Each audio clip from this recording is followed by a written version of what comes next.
everybody sleeping.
Hours later.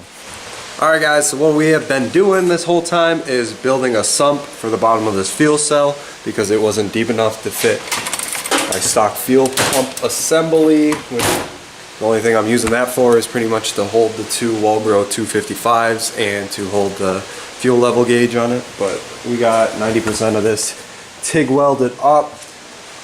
TIG welds look pretty good. Found some crap into it, of course, like always. I'm not a professional at this, but it'll do good. It should hold. We'll pressure test it to make sure it holds too.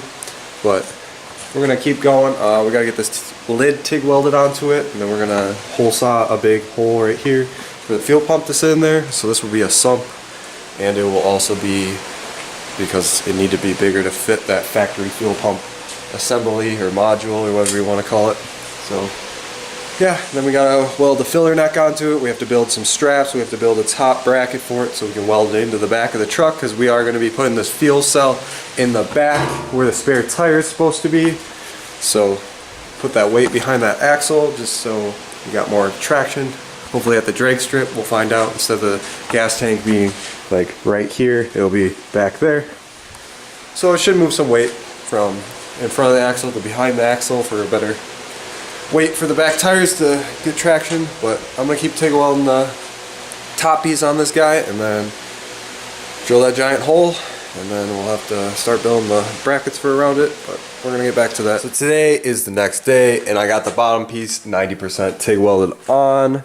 There's a couple spots that had some contaminants in it, like right here, that I need to grind out and re-TIG weld, but we'll do that on a different day. I'm tired of TIG welding, but we got the hole drilled for the fuel pump sending unit, which fits perfectly, and it's at the perfect height. Again, we're using an OE fuel pump sending unit with two Walbro 255s right there, 8 AN feed lines, 6 AN return lines, and then an Aeromotive boost regulated fuel pressure regulator, and this fuel cell, of course.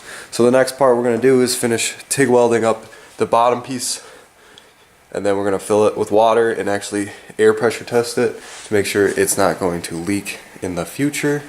And then we got to start making the basket for the top of it, and then the straps for it. We'll do one strap like right here, and then we'll do another strap down along the sump itself. But I'm pretty pumped on how this turned out. If you guys can see inside of it, all the holes we still have up to TIG weld, but most of my TIG welds turned out perfect, and I'm pumped about that. Or probably not perfect, but perfect enough to my standard.